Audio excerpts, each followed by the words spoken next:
Now we'll go ahead and talk about the Philadelphia Sixers. The Sixers have officially won, what was it, 18 of the last 22 games? 17 Uh, of the last 21. 17 of Yeah. the last 21, 18 of the last 22. Joel Embiid has been averaging 33 points, 9 rebounds, 4 assists. James Harden, 21 points, 6 rebounds, 11 assists, shooting 45% from the field, 38% from three. Tyrese Maxey, 21 points per game, 3 rebounds, 4 assists, 45% from the field, 38% from three. Now, the question I ask you guys, has Doc Rivers figured out the winning formula? I mean, these guys have been hooping, man. I will say, I will give Doc Rivers credit for this month. This month, he has them playing very, very well. I think that move of moving Tyrese Maxey to the bench has paid off dividends for this team because someone like D'Anthony Melton, I mean, like this guy's been very, very disruptive as a defender. He's been amazing starting next to James Harden. And, Tobias Harris has been extremely solid for this team.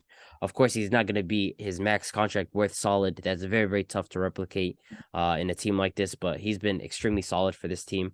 PJ Tucker, his scoring prowess is just not there. He just doesn't score, but of course he's going to give you defense and energy. But overall, this team, they've locked in defensively, especially in these last 20 games. They've been absolutely amazing on that. And on offense, James Harden and Joel Embiid, they have found their connection. Joel Embiid, he's always going to be at the MVP level, and James Harden has gotten guys involved in Tyrese Maxey coming off the bench. He's scoring.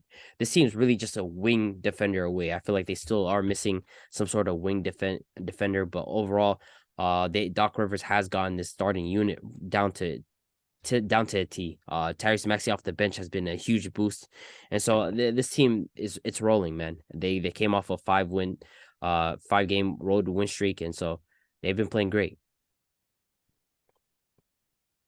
Doc Rivers propaganda again, man. We know how it ends with Doc Rivers. I'm not gonna give him this one. When Embiid was out, they kind of went on a losing streak playing with James Harden and Maxey. They weren't doing much. They slid down to the 6th seed, and you're one of the best premier players in the league comes back, and magically your team starts on a crazy win streak, and they start hooping even without Maxey. And then Maxey comes back, and I mentioned this in the offseason when we talked about the predictions and stuff, and I said Maxey, if he comes off the bench with leading that 6-man unit, they can hoop. Him having the ball in his hands, him not corner sitting, him being more aggressive attacking the rim. That's the type of player he is. And then late game you insert him with Harden and Embiid, he can do his thing. But to me, it's just Embiid's been phenomenal these last like 15 to 20 games. He's been hooping. And every single time he comes to the court, he's a force on the court. So it's tough to stop him.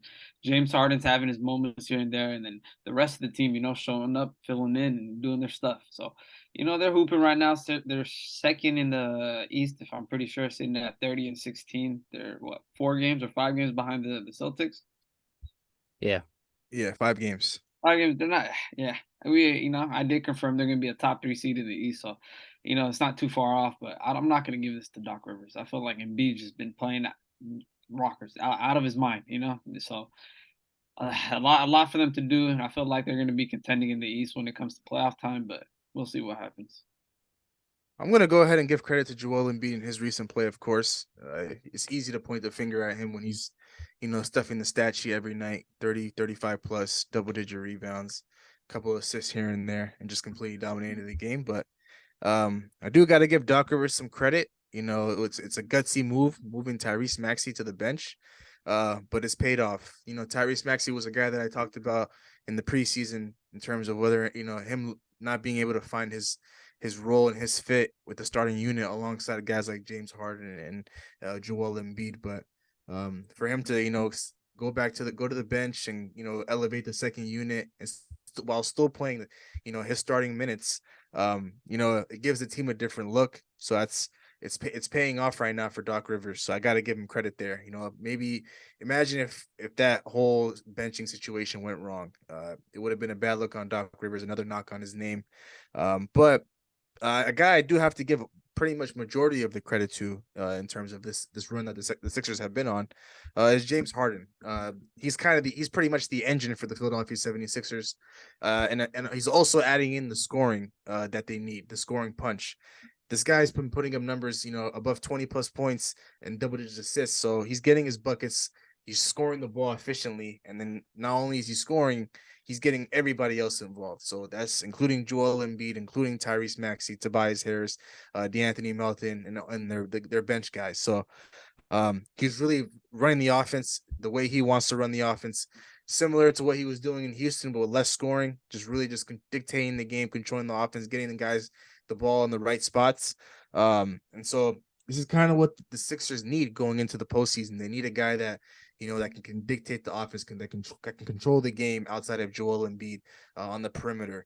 And then also can provide the scoring punch alongside Joel Embiid. And I feel like in these last 22, 21 games, James Harden has provided that. It's not we don't necessarily see games where he's, not shooting the ball well in comparison to the beginning of the season where he was kind of struggling, but still getting up his assists. The scoring has been there for him. And the assists have, of course, that's always been in his part of his game. So I think the whole reason why the Sixers are playing the way they are right now is simply because James Harden is playing the way, he's supposed to be playing. And I feel like without him right now, this offense would be completely lost.